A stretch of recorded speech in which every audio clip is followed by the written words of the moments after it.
Strategi marketing setelah Lebaran. Gimana caranya kita tetap bagus performanya, bisnisnya setelah Lebaran? Karena pada umumnya orang ketika Ramadan dan Lebaran itu jor-joran belanjanya. Nah, tidak akan begitu kesulitan ya ketika pada saat Ramadan maupun Lebaran. Tapi setelah itu gimana caranya bisnis kita bisa tetap survive, tetap dapat penjualan yang naik setelah momen Lebaran. Tonton sampai selesai.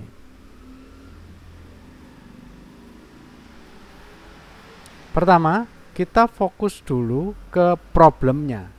Apa yang sebenarnya sedang terjadi? Kita harus sadari itu dulu. Apa saja yang biasanya bikin penjualan bisnis kita itu turun setelah bulan Ramadan dan Lebaran?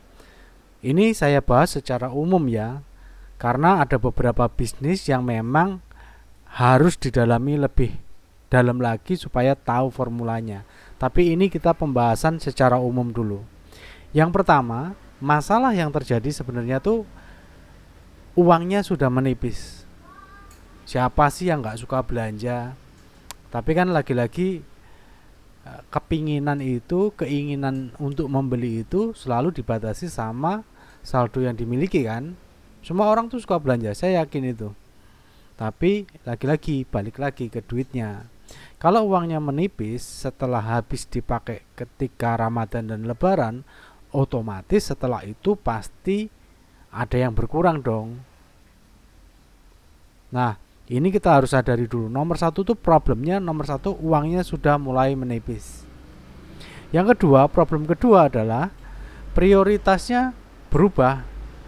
Jadi setelah kita tahu nih keuangannya menipis, nah nggak akan seperti Ramadan dan Lebaran kan perilakunya, memprioritaskan keuangannya berbeda. Prioritas keuangan pada saat Lebaran, pada saat Ramadan tentu berbeda dengan prioritas keuangan setelah Lebaran. Karena yang diutamakan, karena sudah menipis tadi ya, yang diutamakan adalah kebutuhan pokoknya dulu. Hal-hal yang mendasar untuk kebutuhan hidupnya dia. Living cost-nya apa aja, itu yang dia penuhi dulu. Secara market, secara umum.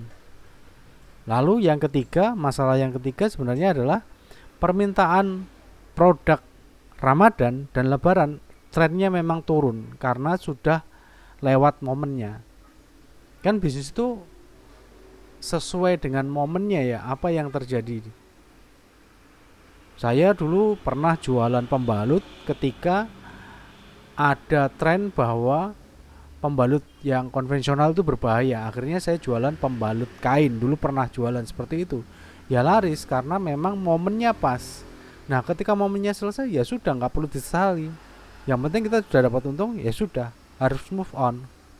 Jangan terlalu mengingat-ingat kesuksesan kita di masa lalu.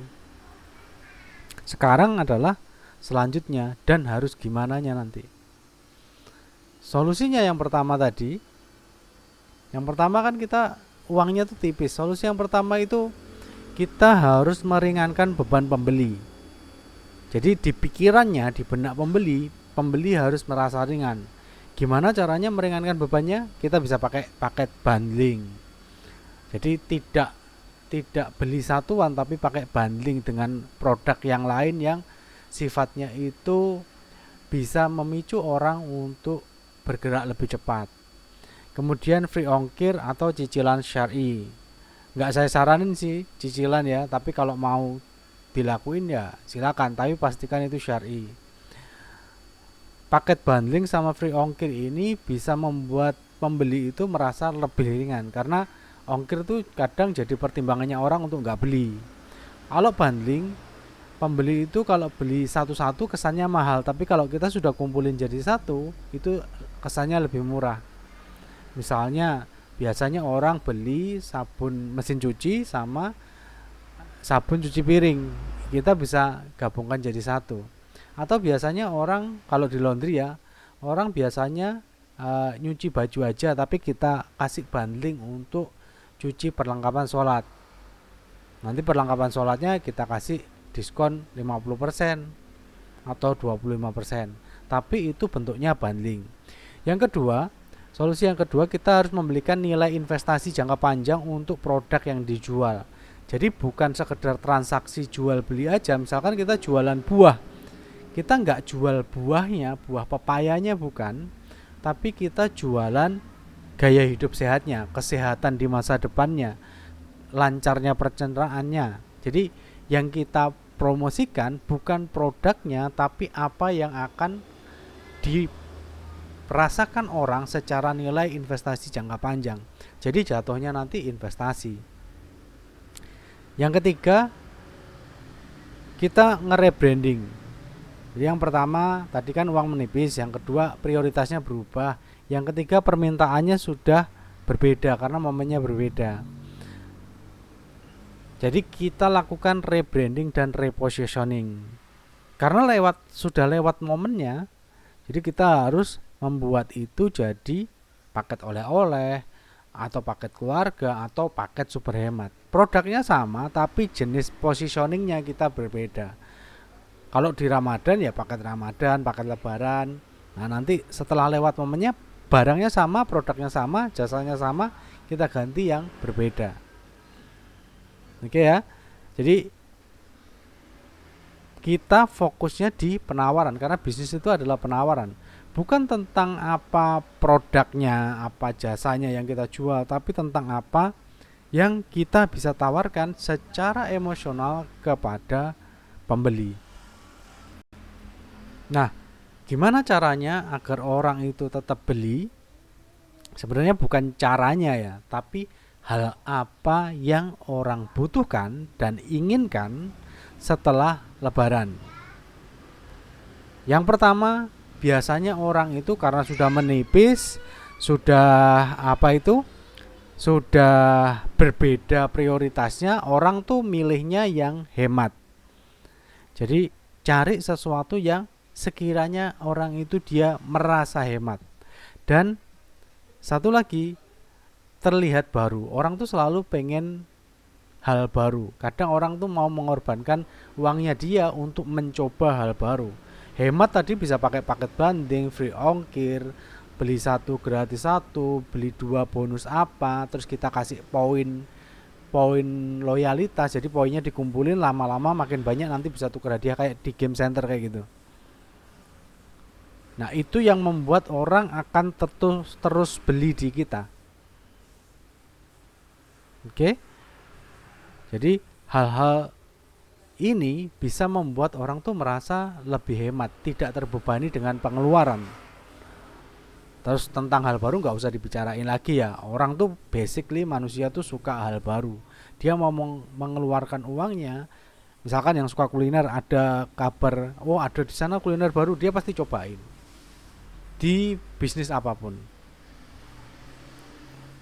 Oke, terus yang kita lakukan sekarang gimana? Kalau kita tadi sudah buat orang agar tetap beli dengan programnya, kita lanjut ke tahap yang selanjutnya adalah langkah-langkahnya gimana. Kalau cuma tertarik aja ya buat apa gitu loh. Kita tuh dapat penjualan karena orang bergerak. Jadi kita harus fokus membuat orang itu atau pembeli itu bergerak. Penjualan itu terjadi jika ada gerakan yang dilakukan oleh calon pembeli, meskipun hanya sekedar bertanya tentang produk kompetitor. Jadi orang tuh membanding-bandingkan nggak apa-apa, yang penting tuh kontak sama kita. Kalau terjadi kontak sama kita, itu artinya kita sudah menang 1 poin daripada yang bisnis lain tidak dapat kontak dari calon pembeli. Tugas kita adalah meyakinkan mereka bahwa kita adalah pilihan yang tepat dan layak untuk dibeli sekarang juga. Yang pertama kita harus ubah sudut pandangnya orang dulu. Yang tadi ya, jadi bukan beli produknya tapi beli nilai investasi jangka panjangnya, atau beli hematnya, atau beli sehatnya. Yang kedua, FOMO itu fear of missing out. Jadi takut ketinggalan lah. Sederhananya gitu, takut ketinggalan. Jadi berapa banyak anak-anak muda yang nyobain coffee shop tuh yang baru cobain karena dia takut ketinggalan sama teman-temannya. Nah, FOMO itulah yang membuat orang bergerak. Terus yang ketiga, beri insentif. Nah, orang mau bergerak itu kalau ada insentif. Beli sekarang diskon 50%. Kemudian kalau beli 2 dapat 5 poin, itu membuat orang bergerak insentifnya. Kita nggak ngeluarin budget, tapi kita kasih poin aja. Jadi nggak harus melulu insentif itu kita kasih uang atau kita kasih barang. Kita bisa buat program loyalitas. Oke ya, jadi kita buat orang itu untuk bergerak. Lalu yang selanjutnya kita harus tahu dulu bahwa momentum lebaran itu memang sudah habis-habisan tuh orang di situ. Nah, sekarang kita tuh fokus ke masa depannya aja. Kalau kita ngomongin masa lalu ya isinya masalah. Tapi kita fokus ke depan. Kita buat momentum baru. Kenapa kita buat momentum baru? Karena setiap manusia itu selalu ingin merayakan sesuatu di masa depan. Cari aja deh. Basicnya manusia itu memang suka merayakan sesuatu, celebrate sesuatu. Kalau yang pasca lebaran masih ada momen halal bihalal, gathering, komunitas, reuni sekolah, arisan keluarga yang dapat kita jadikan momentum baru, angle-nya baru, sudut pandangnya baru. Atau kalau pasca liburan, yang ini nggak ngerayain lebaran ya, kan berarti libur panjang. Ada perubahan perilaku, konsumsi, dan gaya hidup saat liburan dengan setelah hari normal. Maksudnya gimana? Orang tuh kalau Ramadan sama lebaran tuh atau libur panjang biasanya makannya ngawur. Kalau makannya ngawur biasanya berat badannya naik. Nah, gimana caranya kita buat orang itu jadi lebih baik dengan produk kita, paket kita. Jadi kita perjelas, oh ini ada paket. Kalau nggak ada kaitannya sama makanan ya kita kasih modul atau kita kasih tips untuk menurunkan berat badan. Nggak ada hubungannya sama produk kita. Atau jaga kolesterol. Kalau ada masih nyerempet-nyerempet marketnya orang tua gitu. Nggak ada kaitannya sama makanan nggak apa-apa, tapi kaitkan dengan lebaran dan liburan. Ini jadi kalau kita pengen terus naik penjualannya, kita juga harus rajin baca-baca tren. Kita tahu proyeksi dari tahun 2025 ini bahwa karena banyak PHK macam-macam ya, itu akan memang menurun. Cuma kita sebagai owner juga harus nyari celah-celahnya, nyari peluangnya. Karena memang kemungkinan tahun ini akan turun daya belinya. Jadi kita nggak perlu nyalain keadaannya. Tugas kita adalah membuat bisnis kita menyesuaikan diri dengan situasi yang ada saat ini. Kita cari shortcutnya. Shortcutnya 1. Produk penetrasi, 2. Target market. Produk penetrasi ini artinya apa? Kita harus tahu dulu produk penetrasi bisnis kita itu apa. Kalau kita single produk, coba cari tahu apa yang orang beli atau orang tertarik sebelum membeli produk kita. Dan itu nggak harus berupa produk beneran kalau kita memang cuma single produk. Misalkan kita cuma jualan roti nih, roti tawar satu aja. Nah, orang tuh mau beli roti tawar kepentingannya apa? Nanti kita cari konten apa yang jadi penetrasi untuk produk roti tawar ini. Nggak melulu ngomongin tentang rotinya. Atau